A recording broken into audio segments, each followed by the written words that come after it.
we come forth not to get you to believe anything.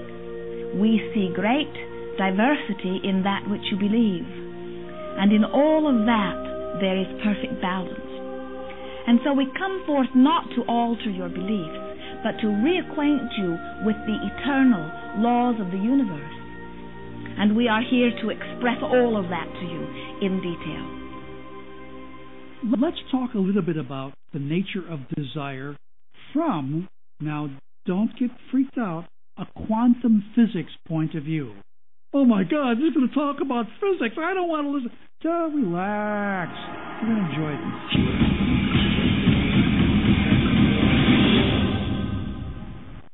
When we look around us, even at our own body, what we see is the tip of the iceberg. We could say the classical tip of an immense quantum mechanical iceberg.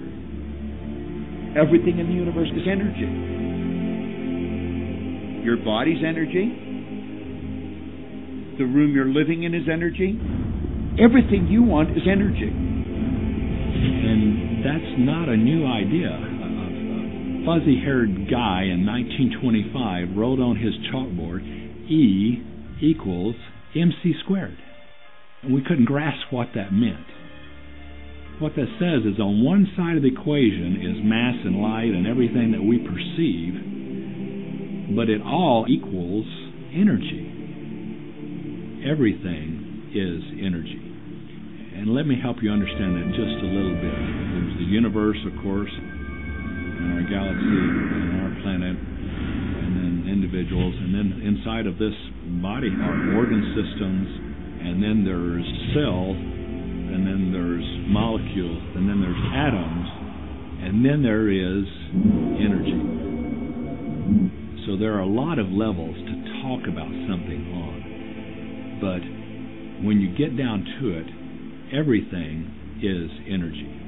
There's enough energy sitting in there, in one atom, to do amazing things, to possibly even open up the doorways to lighting an entire city. Think of this for a moment. Take your hand and look at it. Now, your hand looks solid, but it's really not. If you put it under a proper microscope, you'd see a mass of energy vibrating. And so everything is made up of the exact same thing, whether it's your hand, whether it's the ocean, or whether it's a star. The colored paper with ink on it is not money. It's just energy. And so part of the illusion that we're living in is that, these things are solid. They're not solid. Neither is a piece of wood. Neither is a rock. Get the proper microscope and go and look at a wall. That wall is not solid. That wall is a mass of energy in a very high speed of vibration. It feels solid because of the vibration, the rate at which the molecules are vibrating. Everything in the universe vibrates. In other words, everything moves. We live in an ocean of motion. You are vibrational beings in a vibrational universe. Many people are not yet ready to acknowledge that they are vibrational. They prefer to see themselves as blood and bone specimens that they see in the mirror. And we want to remind you that everything that you observe with your physical senses is vibrational interpretation. In other words, you hear because your ears translate vibration. You see because your eyes translate vibration.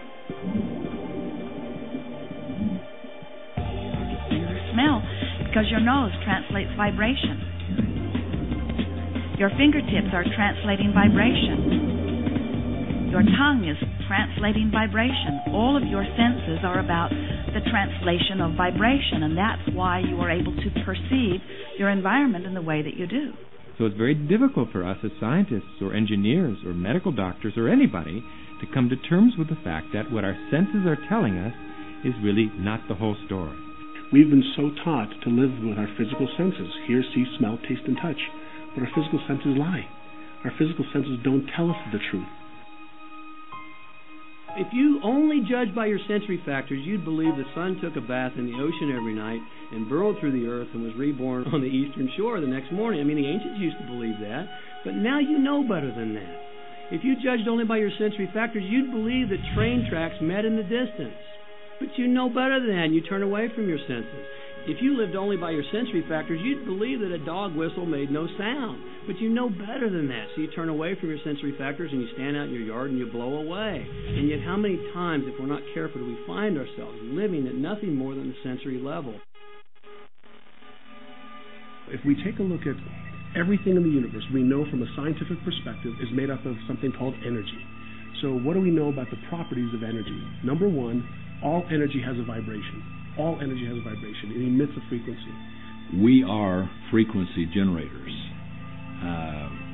If you get close to someone's skin, you can feel infrared energy being given off. If you look at them, you're seeing light energy given off. We now have scans where you can put a machine around somebody's head instead of putting the electrodes on their head, and perceive and record the energy that their brain is giving off. The most potent form of energy, by the way, is thought. It penetrates all space and all time. Every thought has a frequency. We can measure a thought. What most people don't understand is a thought has a biochemical and bioelectrical property. Every thought, which means it has a frequency. And so if you're thinking that thought over and over and over again, or if you're imagining in your mind, okay, having that brand new car, having the money that you need, building that company, finding your soulmate, if you imagine what that looks like, you're emitting that frequency on a consistent basis. Our job as humans is to hold on to the thoughts of what we want, make it absolute clear in our minds what we want, and from that we start to invoke one of the greatest laws in the universe. You've probably been sitting there wondering, what is the secret? I'll tell you how I have come to understand it.